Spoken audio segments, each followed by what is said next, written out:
Hi friends, we'll be starting in about 5 minutes, so just make yourself comfortable. I just wanted to test the online so people can see and hear me, and I'll make sure it's working for Facebook.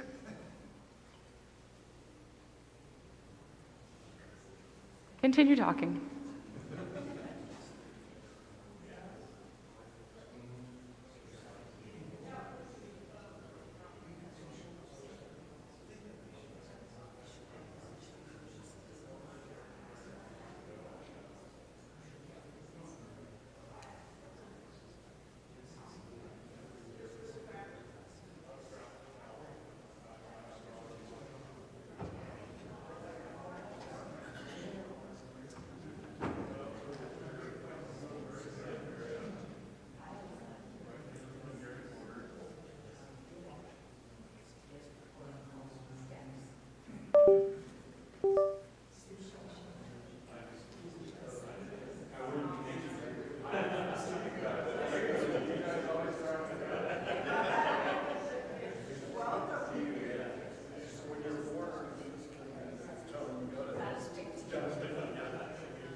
Well, hello, friends. Thank you all for joining us to hear about the Ukraine Ministries that are happening.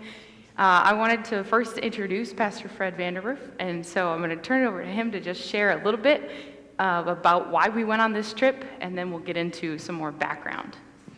My name is Fred Vanderwerf. I'm a United Methodist pastor. I was a former missionary to Ukraine from 2000 to 2008. My wife and I raised a family there, and then we moved back here, served the church, and I served as a district superintendent for the United Methodist churches in this area. Since the war began, I got reconnected with the United Methodist Ministries over in Ukraine and tried to figure out how I might help. And so I'm serving part-time now with our General Board of Global Ministries and assisting in whatever way possible with our United Methodist Ministries that are over there.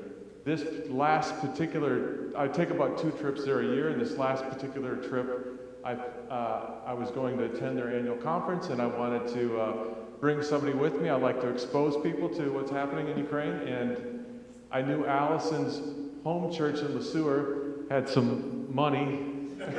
Yes, they do. And they might be willing to help her go.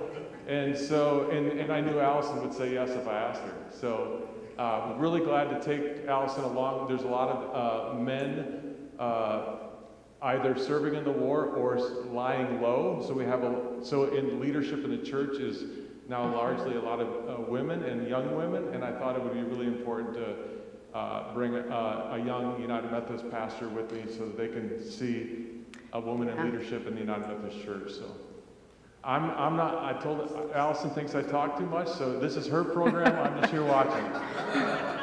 Thanks. I wanted to start with just a little bit of background, and I'm not sure how much my clicker will work. There we go. So we'll talk a little bit about the background of Ukraine and what we experienced. So the first thing is that some people think the war has only been going on for a few years, and we really like to stress that the war has been since 2014 when Russia invaded Crimea. And so this map kind of shows some of the places where Russia has moved in and has occupied. We talked a lot with refugees from Zaporizhia. They're like really hard to say, but that's kind of that bottom red chunk that you see. And then also we have a United Methodist Church up in Kharkiv, way up in the top, and that church has had a lot of struggles. And so that's kind of to give you an idea. I wanted to talk a little bit about the displacement because people have been forced out of these areas. I was able to go to a shelter one night and listen to their stories of how they left on evacuation trains and buses. A lot of families sought refuge in western parts. And so about a third of the country was displaced, and close to a third has been drafted or has served in different capacities. And so if you can think about your neighborhood, 2/3 of them being new neighbors or having left, they're in a desperate need for community, and everything that they know has shifted. The economy has shifted in really unique ways to adapt as well. One thing that we found really cool was the Nova Poshta, the new post. They don't have addresses because so many of them have had to move multiple times to find safety. And so now you can go to the post office, scan your QR code, and it's more like a mobile P.O. box. So you can still get your mail and be connected to the things that you need in order to live. And then the last one, just the occupied territory kind of continues to ebb and flow. And what was interesting was we talked with people who have family still living there. And they still have contact with them briefly, but definitely just hard to hear those stories. I think a lot of us are like, oh, we want to know how Ukraine is doing. Those stories are painful, and they have a lot of emotion in them. The next slide, when I figure out how this works here, maybe. We were in Uzhgorod. You can barely see the blue little dot on the side. So we were in the way western part. We were just a 30-minute van ride past the border in Hungary. So I wanted to talk a little bit about Uzhgorod. It is a growing region. Because of the relative safety being so far west and far away from the fighting, and also close to multiple NATO countries, people have sought refuge there. It's a growing area, and we were in a town of about 120,000. It is kind of the hub for the United Methodist Church. They have 4 local churches there. One in Uzhgorod, one in Kamienica, and there is a Roma church in the village about 20 minutes away. And then now they're planting a new church community as well. So just to kind of show we were way, way over there. I put this as a picture as well. This is outside of one of the local churches. I wanted Fred to say the phrase a little bit about this and then invite us to have a moment of silence before we carry on. Yeah. So you might have even heard this whenever you when everyone wants to express patriotism, they say Slava Ukraini, which means glory to the heroes, and then there's a response. So you say Slava Ukraini, and they say Heroyam Slavam, which means, so you say glory to Ukraine, and they say glory to the heroes, praise the heroes. And every time we would meet someone who had a military uniform on, we might say that expression, and they would express it back. Yeah, so let's just take a moment of silence now to remember those who have been lost and who have sacrificed for their country. Did y'all catch that?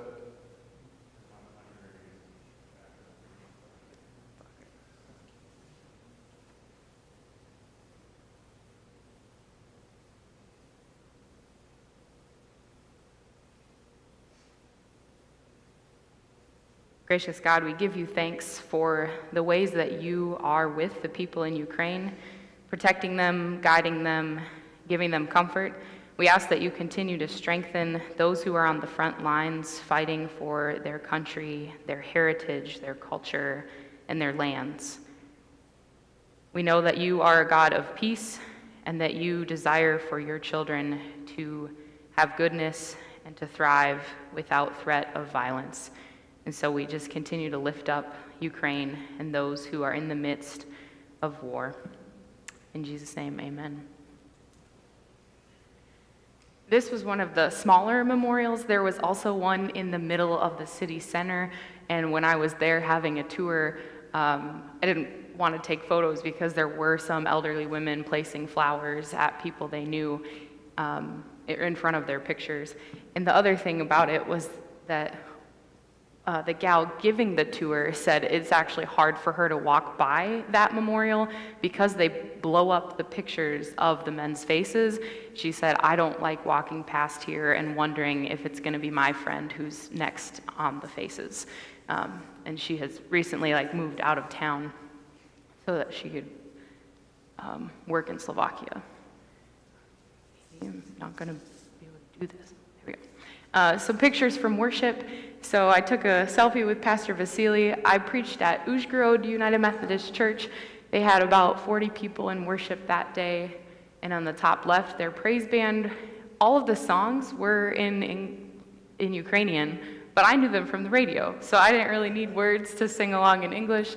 Songs like Reckless Love and Gratitude that you might hear on KTIS. And then on the right, we did pulpit supply, and we've been kind of filling in because one of the pastors was called to serve and has been kind of missing from their area. And so Yulia translated for me, and I preached. That church had a lot of kids. They have big families in the Roma village, and they were all pretty attentive for being under 10 years old. The band was a 13-year-old and a 14-year-old. One was the other pastor's kid, and they just had a great time. One of the things that I would say is that the resilience was very high. People had hope. They found reasons to be positive, and even in the midst of what, we kept looking like, how can they be this happy? They found reasons to worship, to pray, and to find joy. This is worship at Lighthouse. Fred preached on the bottom, and I took a picture. Nastia is in the gray sweater, one of those young female leaders that we were talking about. She has stepped into kind of a lead translator role. She studied English and is now trying to plant this worship. And then you can see the picture of me way in the bottom. They are renting out a third floor space with money from Church of the Resurrection, which is one of our big churches that's committed to supporting other United Methodist churches. And hopefully as they grow, they hope to use the second floor space as well. But just a really warm environment, very clean, modern. They had a lot of young adults, young people running around, and also a modern worship. You could see the keyboard up there. It had a small altar space. Fred preached about community and how we have to be a community of gratitude. English Club was one of the main things that we did. We themed it around idioms. So who here knows what an idiom is? A figure of speech. Does anybody know an example of an idiom? Spinning your wheels, yeah. You're not actually spinning wheels. So we would ask people on the street, you can see the top left pic, we're handing out flyers, inviting people. We were asking them, do you know what an idiom is? Do you want to practice your English? And they have a famous one, famous fighter who had said, don't push your horses. He meant like hold your horses, kind of like don't rush things. So we kept saying that, and all the kids were like, oh yeah, we know that one, because it's like a popular reference right now. A champion boxer. Yeah, I had not heard of him, but I don't watch boxing, so yeah. You gotta know the context and the culture, so we picked that up after a few times, and that worked pretty well. But some of the pictures, we presented a few of them, and then they played different games to practice them. They did some translating back and forth to practice, and then in the bottom left, we played telestrations where they had to draw out the word or phrase. They did pretty well, but I feel like they kind of cheated, because they definitely got the spelling better than they should have, and their art was pretty good. But again, just warm, inviting, snacks to share. We had probably 15 kids both nights, and it was just a lot of fun to connect with people. This is the shelter. I wanted to feature this. So we stayed here at the beginning of the time. It's called Under the Castle, and in Ukrainian, Pid Zamkom. You guys want to try saying it? Pid Zamkom. Very simple, but I kept putting an N in there. So you just say it faster and confidently, nobody will know. It's a center for a spiritual and social gathering. They have hopes to make it a rehabilitation center where veterans can come and relax and engage in different therapies. Right now, one of our pastors is taking classes in psychology so she can introduce art therapy and different counseling measures as needed. I was joking with her that she already is a chaplain just because of the stories that she hears and the way that she's ministering to the people there. And the bottom left kind of gives you a little bit of insight. There are families staying in each room. So the castle has about 15 rooms, and that was the room I stayed in. So there was a double bed, single bed, but families can stay in there. And they had up to 15 rooms that could host 60 residents, but when we were there, it was not full because people will come in and out on their way to find permanent housing. So it's just kind of in and out. They're a home that is available for folks. But I tried to explain it to the newspaper, and I don't know if anybody read the article. She didn't quite get the gist. Shelter just doesn't feel like the right word. In our American context, we think of homeless shelters that might be dirty, people are struggling with mental health. Here, the shelter is more like a hostel. It's like a fancy hotel, and they have a whole dining area where they cook for themselves. These people have jobs. They are entertaining their kids who are going to school at the village school. So it's not like they're disconnected from reality. They're all living in this community. Yeah, prior to the war, this was a wedding venue and restaurant, and in a very nice sort of romantic area in the Carpathian Mountains. And because of the war, the owner was looking to sell. And for those of you who are United Methodists, your UMCOR dollars bought this building. And it's called Under the Castle because it's under a castle, an old castle ruins called Nevetsky. Nevetsky Castle. Yeah. And that is the picture of the restaurant in the top left. And just to echo off of that, they have the option to eat there, but the restaurant has provided part-time work for some of the single moms there. They were our servers. Some of the cooks have been residents of the shelter as well. And then during the day, some of the members of the local youth group are working there as baristas and servers as well. The food, fantastic. I know some of you guys asked, like, oh, are you gonna like the cuisine? It's pretty Americanized and modern, and it's very built up since Fred lived there. So we had sushi, we had pizza, we had tea and cappuccinos. I had way too much coffee, but they make really good food. But that's because it serves two purposes. It's both a shelter for people who are displaced, and then it's also being used as our United Methodist headquarters, which hosts conferences and things like that. And the restaurant serves the local community. So the people in the shelter aren't eating in the restaurant, they're eating upstairs, they're making their own meals and things like that. And once a week they'll share a group community meal. And I think it's just really cool. One of the ways they're working towards self-sufficiency is that the restaurant can support the ministries of the shelter as well. This was the main reason that we went to Ukraine, to support them in their annual conference gathering.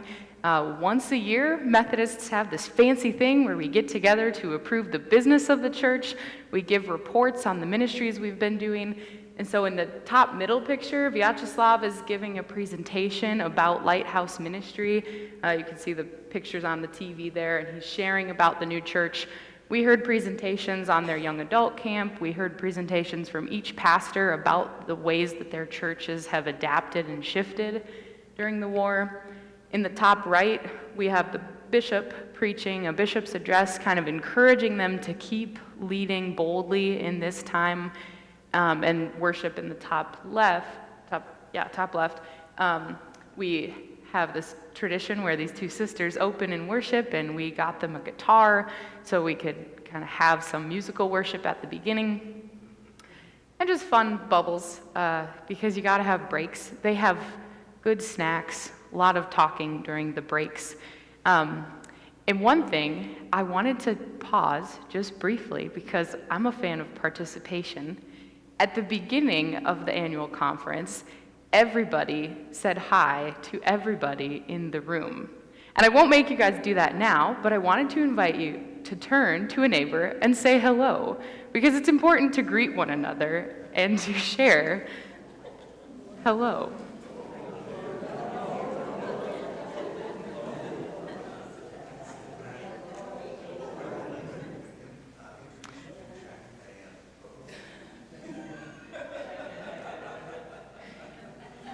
It was one of those things, I don't think Fred noticed it because he was talking to people, but I had all these people coming up saying, "Good morning, we're so glad to have you," giving me hugs and saying welcome.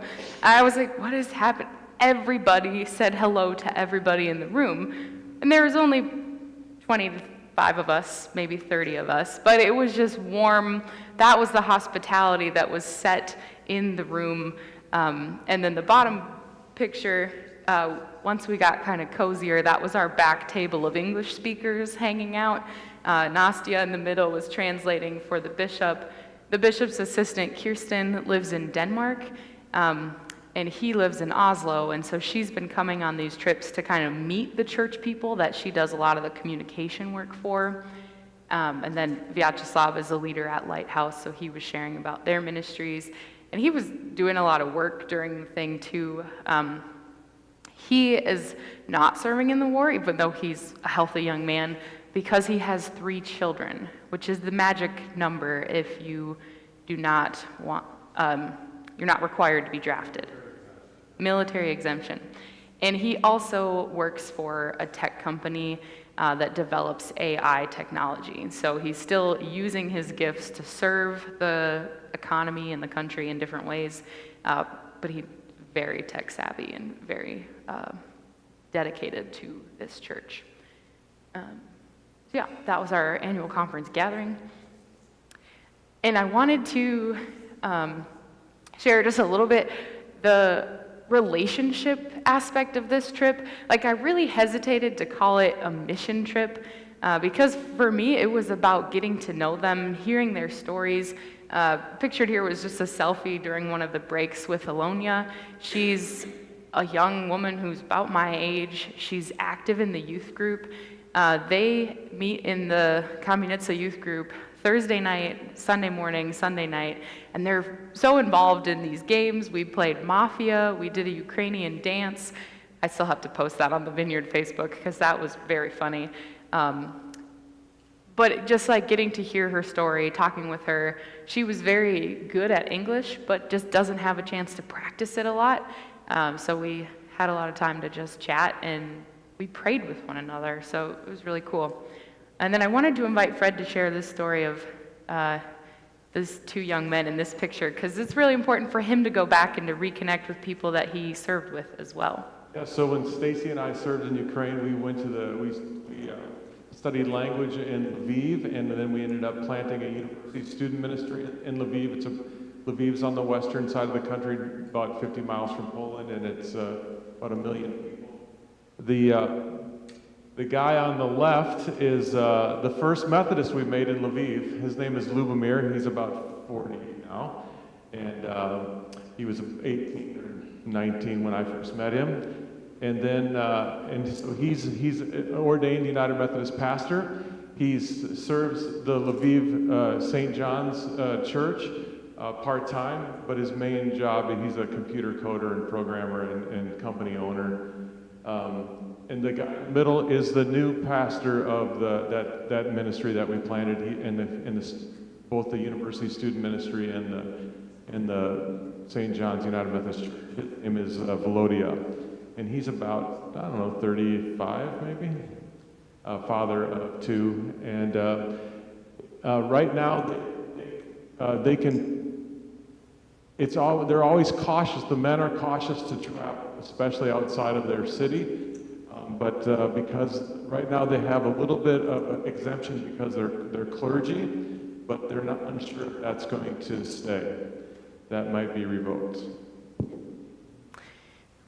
So it was just fun to watch Fred practice his Ukrainian and connect with his old friends.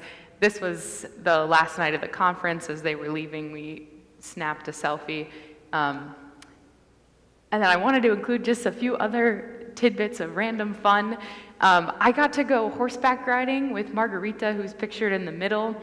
Like I said, I think I was blown away by their resilience and their ability to find joy and hope in their circumstances, but also like her passion for serving others it just blew me away. She was displaced from the eastern regions and came here with only her horses and her dog. And so she's found this little stable that you can kind of see. It really wasn't bigger than that coffee bar area. She has 3 horses, and she's training to do different horse therapies, and it's a part of a seminary project. She's been kind of taking some classes on youth education, and so she's praying in a big way, and she kind of just leveled with me. She's like, horses are very expensive. This is going to be a big dream, but we want to build a shelter so that we can ride all year round, and then when the war's over, we can have vets over, we can have families and young kids so that we can kind of overcome PTSD together and focus on rebuilding who we are. And so it was lovely to spend time with her. She really wanted to practice English because she didn't know a lot of it. And another thing that was interesting is while we were together, the only real sign that there was a war going on happened. At noon, they rang the air raid siren saying, "It's all clear." And I was like, "Oh, what's that?" It's like, well, there was a warning. We were in the path of a missile strike if it had gone long past its target or something, but there was nothing near us. Apparently the alert went off at like 5 in the morning, and only like local cell phones and internet got the alert, so I had no idea. But the air raid went off, and she just ignored it, kept going on with her day. And then the other picture, you can kind of see her hat, is a University of Minnesota hat. So we were walking up to the castle, and I said, "Hey, your hat. And I have no Ukrainian, so she's looking at Fred like, what is this girl talking about? Well, we talked with them. They were people who have been displaced, and she got that at a secondhand market. And so she thought that the M meant for metro, like the subway. He was a university teacher, so he could speak with Fred pretty well. We talked about how travel is the spice of life. It opens your eyes to who people are and what the world holds as far as possibilities. And they were having a little getaway to kind of hike in the mountains and just find rest. They had their coffee, they had apples, they had a little snack. So even in the midst of struggle, and being displaced, they were like, we're gonna take a little hike on this nice afternoon day. The fall colors were just starting to come out, and I told Fred that it looked like home. He disagreed because of the mountains, but the plants were very similar. The sumac on the side of the road was the same red sumac. Some of the trees were the same. So I found it very beautiful, and we did climb up to the castle, but I didn't put in a picture of the castle. Once you're up there, the castle just looks like stone. So anyway, we wanted to just extend an invitation. We have 2 offering plates in the back. If you want to give and support the ministry of Ukraine, I will also be posting the online link later. The United Methodist Church continues to serve their churches there, but their main priority is raising up young leaders because so many of the men have gone. They offer a young adult camp in February and a youth camp in the summer. And this allows for them to do some leadership teaching, some faith development, and to just give those young adults a safe space to hang out, to play games, to be who they are. Nastia, who is the translator, has been to those camps and been deeply formed by them. Same with Sasha and Alonia. So all of these young leaders who are rising up in the church. One of the young men who translated for me has been preaching. He's 25. He can't go to seminary right now because he's also helping make drone technology, but he's been leading in worship, preaching, and he went to these young adult camps and has been deeply formed in his church. So if you feel so led to give an offering, there will be an offering plate in the back, and that's what we will be dedicating it towards. But you can just give to Vineyard, and we'll put Ukraine Ministries in the memo or whatever. We will send it that way for it dedicated to make sure that the offering goes there. Anything you want to add about that? Because you're getting ready to go in February already, which is like really quick. Yeah, so I've been, the emphasis right now that the United Methodist Church wants to put on in this time is to build young leadership, because so much of leadership is either displaced or a refugee outside the border living in Europe somewhere. And there are a lot of young people coming up, so we're trying to put a lot of investment in. And it's amazing how committed the young people are to the church. So my next trip, I'll be going back in February. I'm actually going to bring another Minnesotan, Allison's boyfriend's pastor. Austin Walker. Austin Walker's going to come with me, and maybe a couple from his church. And we'll be leading a leadership retreat in the Carpathian Mountains for about 30 young people, college age, about between the ages of 18 and 25-ish. And that'll be our next trip. And we're teaching, Methodists should know, we teach a lot of Wesleyan. Folks who are connected to the United Methodist Church there often don't know their own Methodist heritage, so we teach a lot of Wesleyan theology and Methodist history. And other leadership components of how to lead well. Most of the people that come are already leaders in some capacity in their local church, or people who we think might be for the future. So that's what we'll be doing next. And then next July, every July we're leading a camp for about 80 teenagers. We've been doing that. They've been doing that for a long time. It took a break during COVID, and we started it back up 2 years ago. Thanks. I know we went through a lot of information fairly quickly, but that was because we wanted to have opportunity for you guys to ask questions and Fred is very good at thinking on his feet. During the English club, we offered a short break and we had a curveball because we taught them throwing a curveball as a good idiom. And then they could ask us any question that they wanted. And so this is your chance to throw us a curveball or just ask any questions that you might have.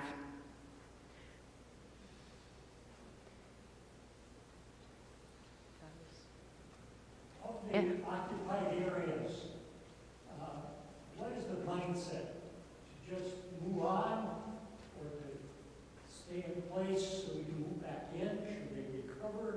What's the mindset from their home area? Yeah, the question was, what is the mindset of people living in occupied areas? So many people remain there, unbelievably so. They remain in occupied areas, and until things get they feel danger enough, then they might leave.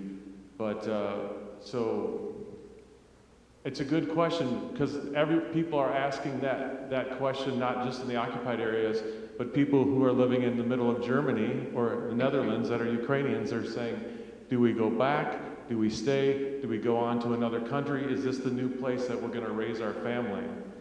And so no matter where you're living in Ukraine, you're wondering, what does the future look like? And but Kharkiv gets bombed daily. It's the largest city to the Russian border. We have a United Methodist pastor. He just passed away from heart attack, but he was living there for the last 3.5 years in daily bombardment. And you would think people like that would flee, but people are resilient and life goes on even in the midst of this. For the most part, drones and missile strikes are sent towards non-civilian areas, but of course that doesn't always work that way. So, they're sent to power stations and dams and military fortifications. Yeah. We prayed for the hydroelectric plant that near Sasha's church that had been attacked. Yeah, we have a new church in Ukrainka, and there's a power station there, and it's been hit several times. So people, we have United Methodists living in Germany that are from Kyiv, and by the way, there's not a lot of Methodists in Ukraine. You know that, right? It's an Orthodox and Greek Catholic country. There's 10 United Methodist churches in Ukraine. I think I know all the people who's a Methodist in Ukraine. But but we have some that fled to Germany, women and children, and some in the early stages, men also got out because everyone was running for their lives, and they haven't returned because they know if they go back, they won't get out again. Because if you're between the ages of 18 and 60, you can't leave the country. And so if you're a male, unless you have 3 children. And so we have a really strong leader who's now in the northern Netherlands, and they have a United Methodist small group that's forming there. He helped get our shelters, all of our shelters established.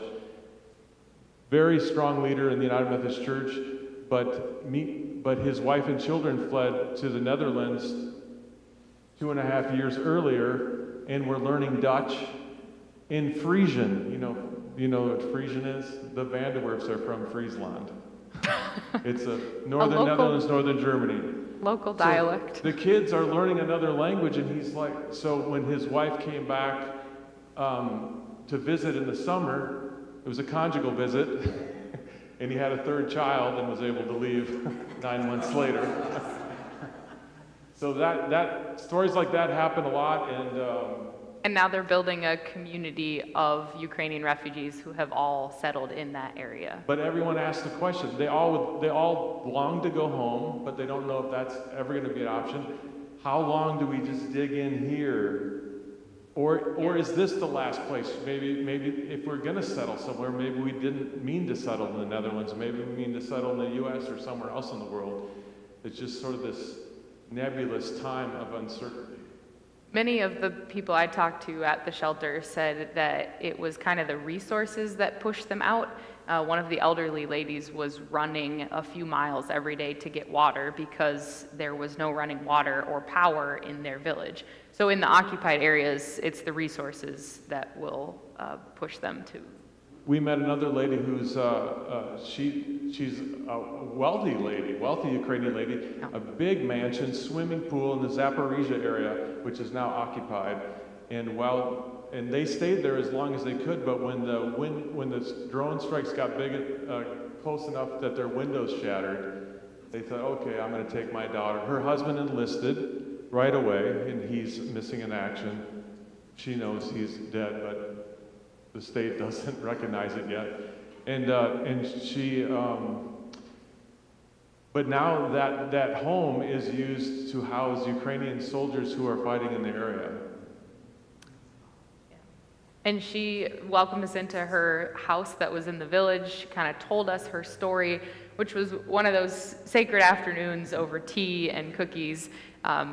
And her daughter, who's lost most of her things, I mean, they were more wealthy, so they had brought some things, gave me a bracelet with the Ukraine heart on it, and just shared with us their stories.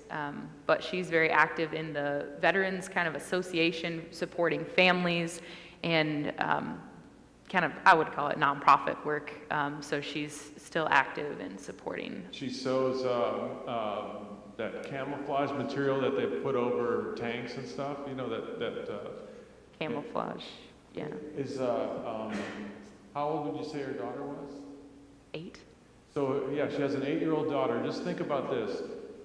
If you're a 5-year-old in Ukraine, the only life you've ever known was global pandemic and war.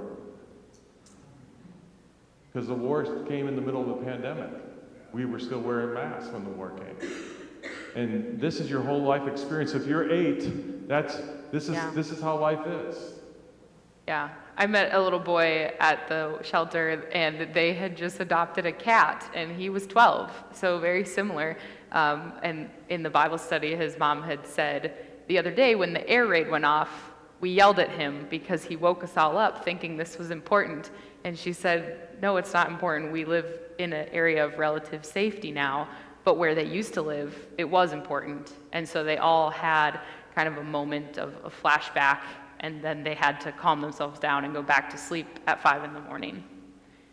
So it's still, you can see how the trauma kind of carries into every day, but also they adopt cats and they find joy in their shelter, and making dinner together and kind of running around. There was artwork on the walls, and I could hear people talking and chattering. So, other questions? In the back. Pastor Fred, that's difficult for me to call you Pastor Fred because I had Fred at the school, high school. You've been there a lot, 20-some years ago. Compare that, not necessarily the Methodist people there, but just the common person. What's their feeling towards the United States back then, and is it the same now?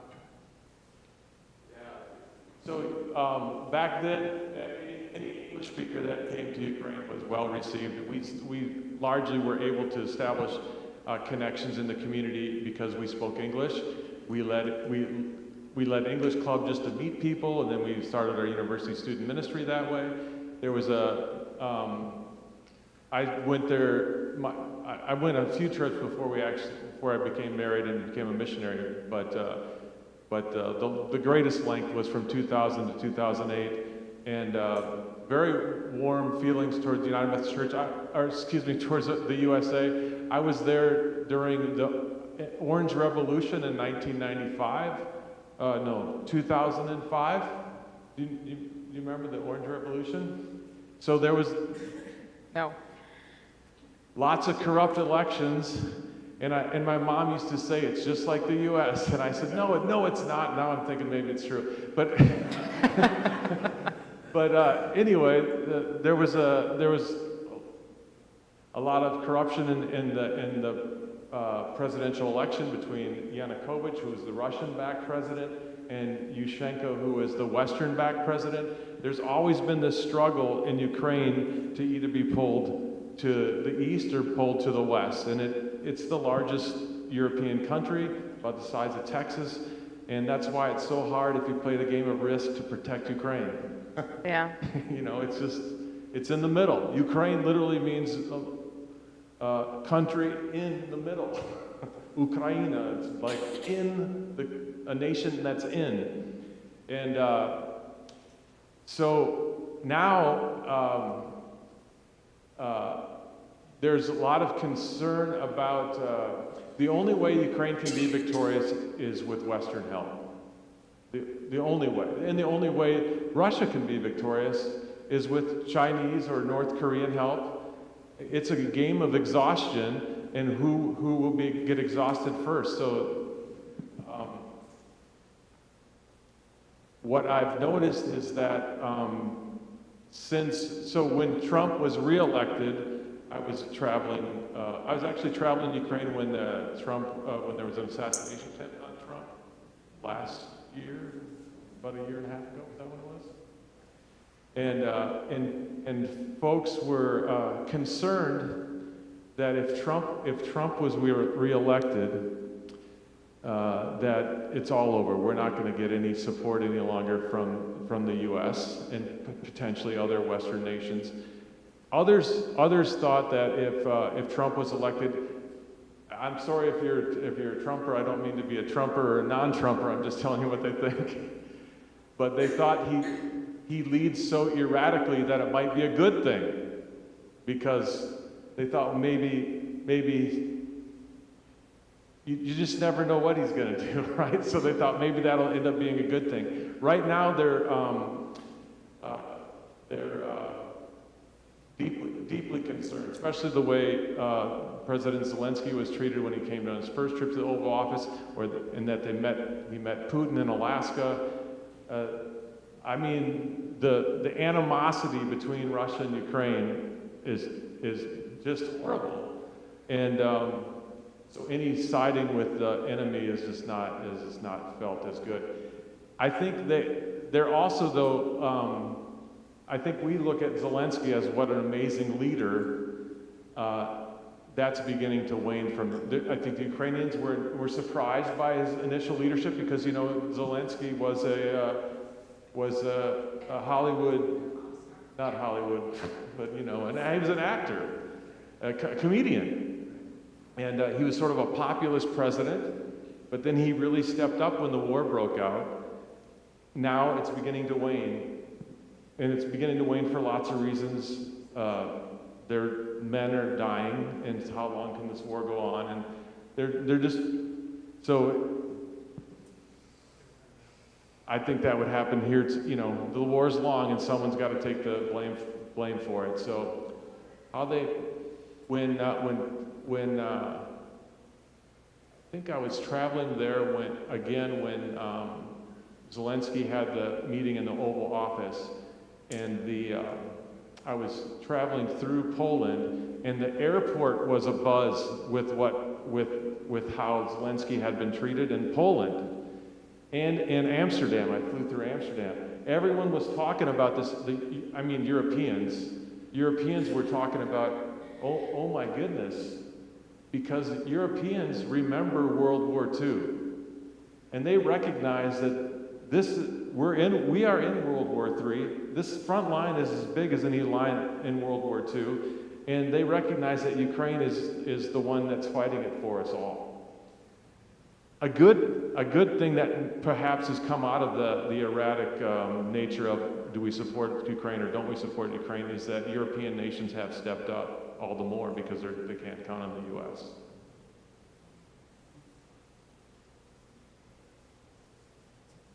Can you talk a little more about the economy? You talked about people finding jobs. How do you find jobs? How do you find food? How do you find a regular pathways to having a household life? Well, so I'd say 2/3 of Ukraine is not under immediate threat.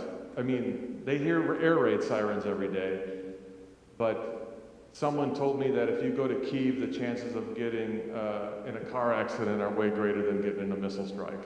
So it's hard for us to fathom that because we just see the horrid pictures. So life does go on. Air raid sirens go off, and people used to always go down to the metro stations and bomb shelters. Now when air raid sirens go off, just the kids that are in school have to go down. Everybody else continues shopping in the mall. Everything is just, life just goes on. Electricity goes out, and they fire up they all have generators outside their stores now. Electricity went out on me on camp while I was preaching, and the kids, it was like usual. So they just all turned on their phone and flashlight, and I was lit up on stage by their phones. And it was nothing. We just kept on going. It's just a normal day. So lots of, but people are losing their work because so many Ukrainians are working in data processing and coding for Western companies that are now pulling business out of there because they're not sure about the stability of that relationship. So that's a concern. We've met a number of people who have flipped their business. They were in some sort of computer business and they flipped it to now somehow help the cause of the war. So there's lots of jobs being created by war, so they're like now doing some AI programming of drones and things like that. And they do that for the CEOs of these companies do that for two reasons. They do that to assist the war, but it also prevents them from getting drafted because now they're helping the war in another way. So people are really trying to figure out ways to not get mobilized.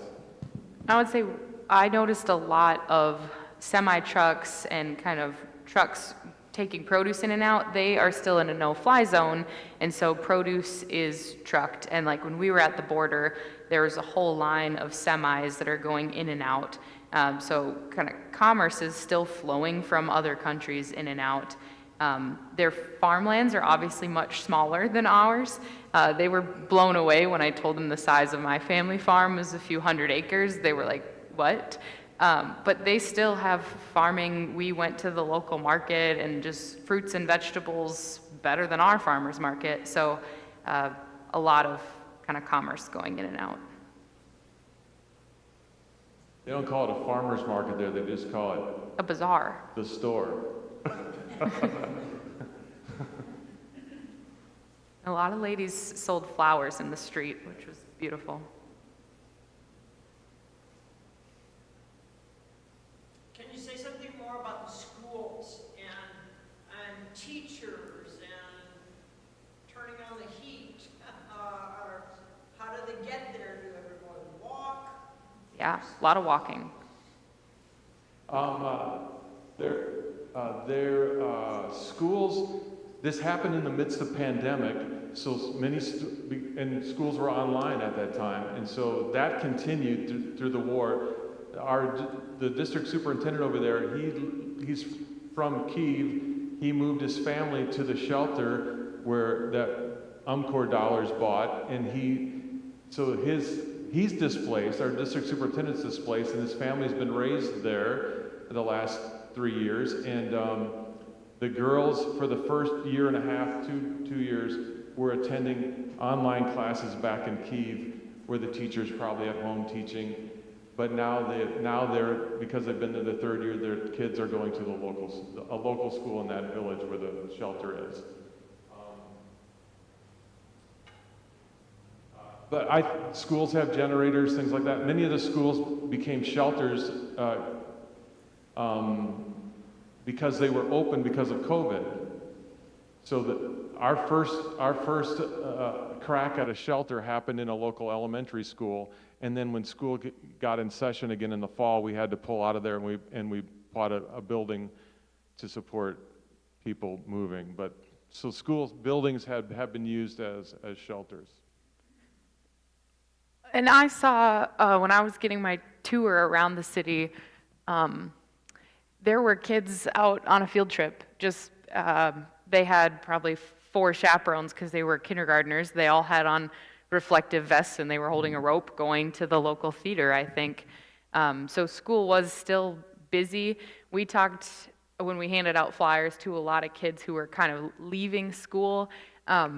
It's way different than here because it's not a car like required economy or town. You can walk places. So a lot of kids that were 10 to 15 would walk with their friend without a parent. And that was kind of cool to see kids hanging out, talking. I feel like we just don't see that a lot here because they're shuttled to their activities where they're monitored and shuttled home where they're monitored, and kids were just out playing. Yeah. And then we also talked with a university student at the English club. He's studying English and wants to teach English as a language. They kind of all said that the classes at university level were heavy female dominated, which makes sense in this time.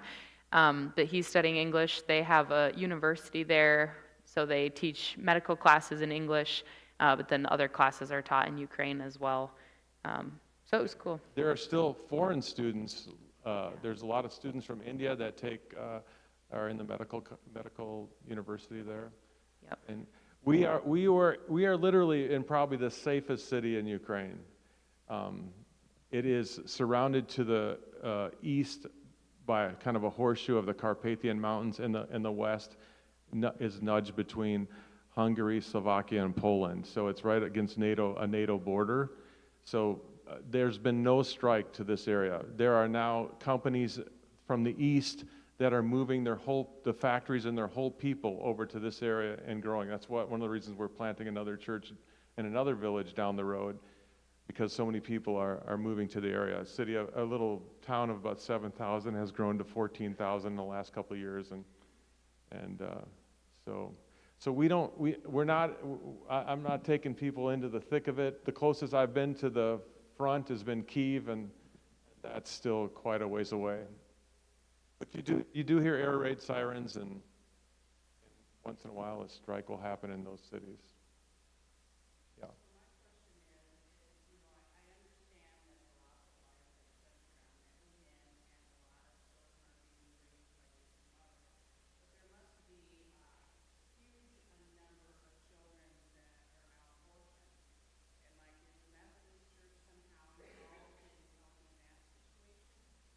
I'm not sure that that's the case, if there's a huge number of orphan children. I'm not sure about that.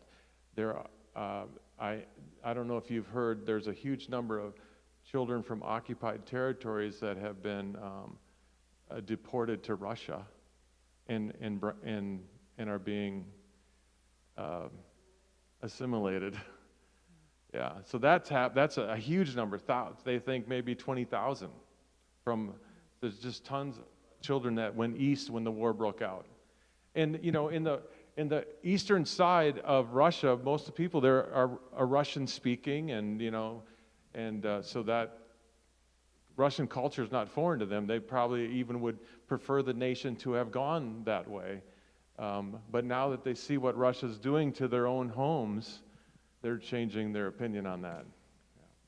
And there were, I would say, like, family units were still intact, so there's a lot of grandparents who were around. The kind of retired age men were very present, and at the shelter there were older men who either were too old to serve or had like health exemptions. So there were still some men around hanging out with kids. But then another exemption that we forgot to mention is if you're a teacher for right now, you can still teach because they don't want the kids only taught by females. So there were some men who were teachers in the area. And by the way, there are a lot of females who have enlisted. You've probably seen stories about that. A lot of females are helping out on the front lines. Did you have a question?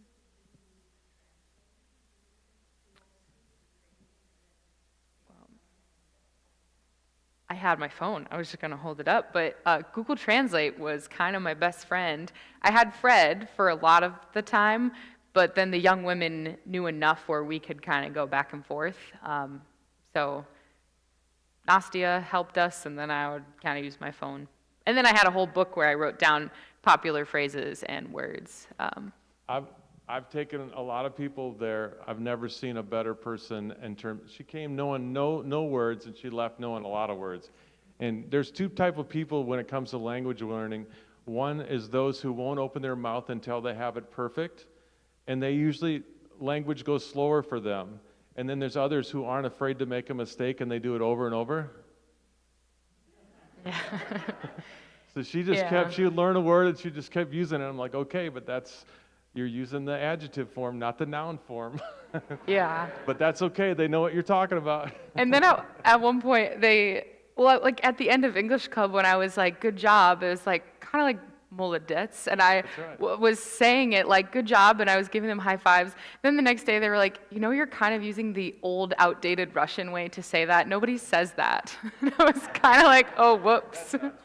I was with somebody who was like, you shouldn't do it like that. I'm like, fine. But it's really interesting to me. I love language, and I've always wanted to serve through immersion because I have a little bit of Spanish. I've traveled a lot. So it was fun to kind of compare words. Like the word for night in Spanish, noche, the word in Ukrainian was like nich. And then the word in Russian is, you just change the vowel, and it's like noch. So it is very similar for some words, and every time I had an English word that was the same as a Ukrainian word, I would write it down. Combine. When I was telling them about my dad's farm, combine is the same word. So there was a lot of similarities. Computer, yeah. And I mean, like, kiosk. Car was like automobile, or, some things were very similar that you could kind of interpret. So it was fun. But in terms of language, I wanted to say that when Stacy and I lived in Ukraine, we lived in the very Ukrainian side of Ukraine. Everybody spoke Ukrainian. In fact, Russian was not tolerated.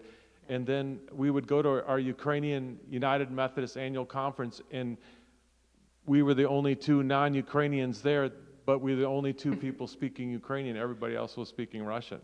Yeah. And I know all those pastors, and they're still there, and they're getting up to retirement age, and now they all speak Ukrainian. They spoke Russian their whole life, but because of the war, they said, no, we're not going to speak the enemy's language. They're switching to Ukrainian. They used to say, we don't know that, but it's good that you guys know it. And now they knew it. Yeah. Maggie, you had a question?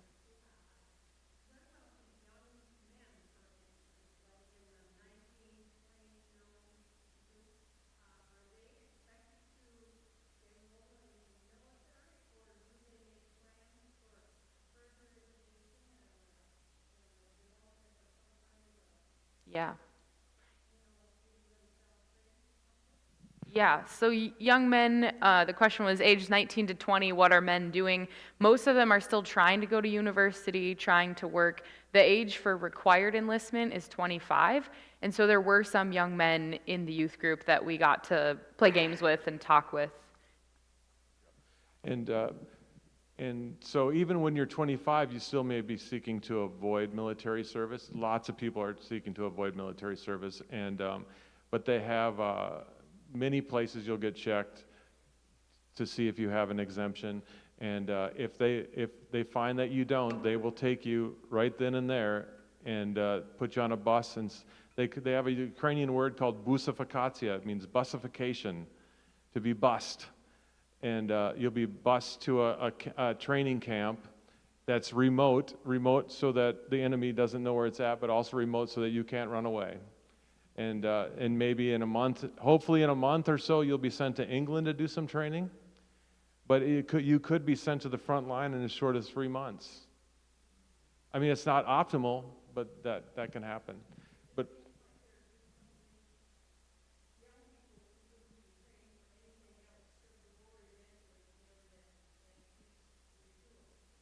no, the colleges are still active, and people are going to school. Yeah. Yeah. Yeah, there was a checkpoint between Uzhgorod and the village where under the castle is, and so we learned the word Amerikansi because that was what Fred said in order to not pull out his passport every time, I'm Amerikansi. Oh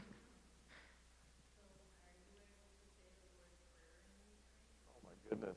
Yeah, as long as you aren't able to. I could get through a lot of it. I don't have it memorized, but it starts Oche Nash, our Father. Oche Nash. Shoye na nebesa. I don't know, something like that. They had it on the screen a few times. Nehais. You looked at me That's right. during the more modern worship songs, and you're like, why are they saying like the lion is in your mouth or something? And like parts of the songs don't translate perfectly. And so that was kind of funny at a few points, but I would say like I don't know, 4th grade level of Ukrainian. There's a Ukrainian expression that I'm like a dog. I understand a lot but speak very little.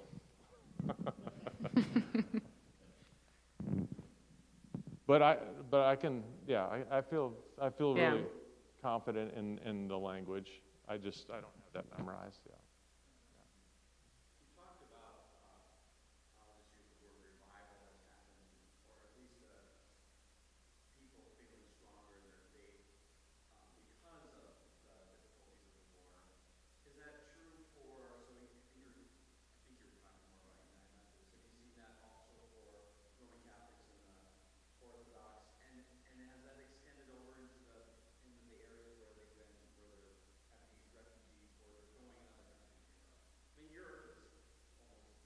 post-Christian.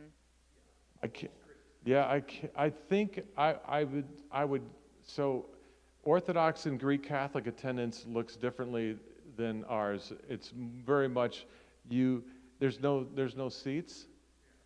You drop into Mass and then you go out.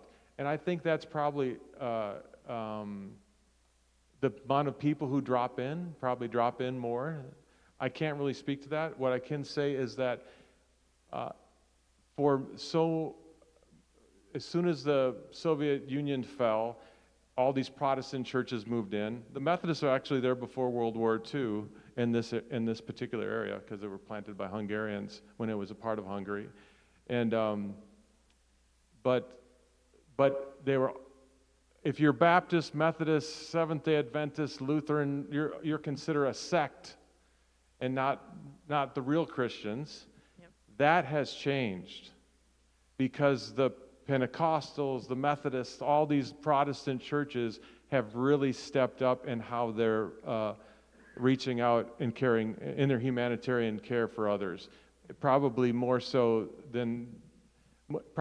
obviously so than the state churches. And so there's really become a more positive sentiment towards these sects. And it was very interesting to me that Instagram is very popular, and there were multiple people who, like when we were around town, were like, oh, are you with this church? And like the lady who sold me a little souvenir, she knew a pastor from like a universal kind of non-denominational church that had a huge following. And so like we were seeing that there's other worship nights happening. There are people gathering for worship, and it's heavily promoted on social media so that young people can find it and follow and attend.